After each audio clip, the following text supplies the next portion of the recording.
All right, tell me about your experiences in Venezuela. Okay.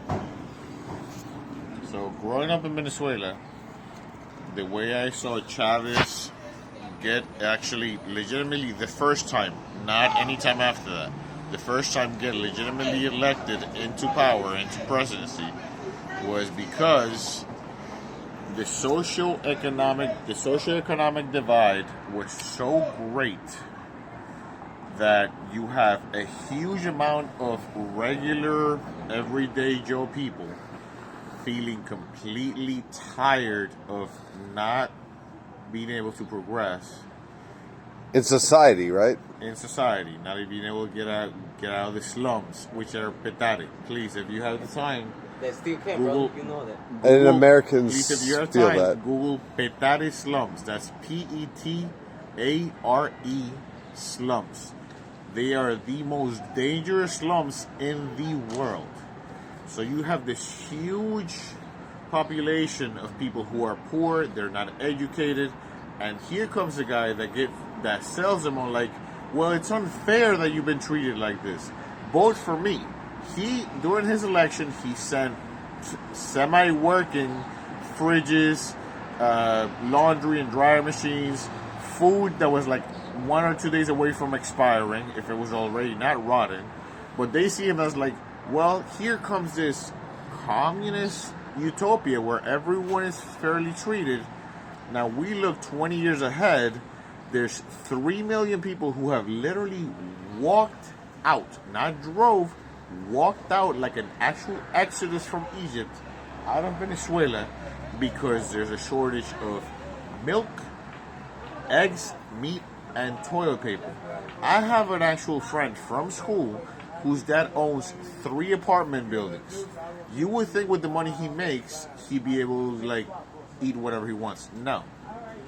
In Venezuela, when you go to a grocery market, you may be waiting for 8 to 12 hours to go into a grocery market, to a supermarket that's empty, and be told by a paramilitary official that you're only allowed to buy 1 pound of flour per 4 or 5 people household per month. No matter how much money you have, that's what you're allowed to buy. Doesn't matter how much you make. Doesn't matter how much you make. My friend, in the last 7 years, with his dad owning 3 apartment buildings, has been eating on a daily basis rice and vegetables because there isn't any fucking meat in the country. We have the largest reserve of crude oil in the world. Now, you see, I understand where you may think that, like, it is a utopia, it is the best on paper, or just on paper, political design because everyone is so-called equal. However, when you put the human factor in it, the people in charge will take advantage, guaranteed. You can look this up. Any country is a communist country. People in power have taken advantage and left the rest of the people to literally starve. You don't want... literally starve. That's why I keep telling my daughter. They will starve in communism. You do not want that here. I understand that it may seem unfair that some people may rise to the top and a lot of people won't. But you have to think about individual responsibility and effort. Yes. If people put in the work 20, 30 years to get a pension and buy a good house, it is simply not fair for them to live in the same house as someone who just graduated high school. It's not. It's that fucking simple. Yes. Which is why you don't want that here. Look at every country that has had it happen to them. Oh, I agree. People are literally walking. I keep telling my daughter to find food, to find eggs, just eggs.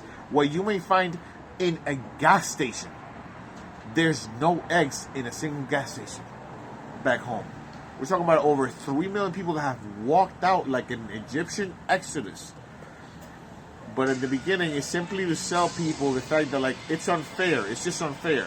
And on paper, I'm not going to deny that it works. The human factor will ruin it every time. You do not want that here.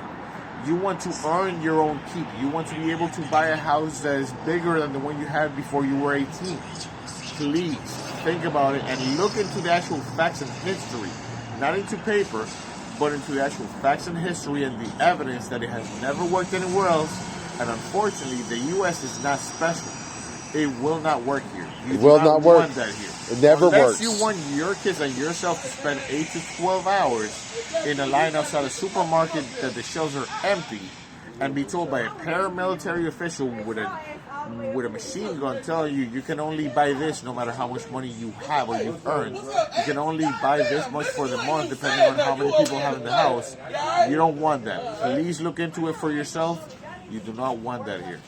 I love you. I tell you this because I care enough to actually spend the time in this video to tell you this. I don't want that life for you. I want a better one for you. God Love bless. you. God fucking bless. I believe it, man. That's it. Thank you. Thank you.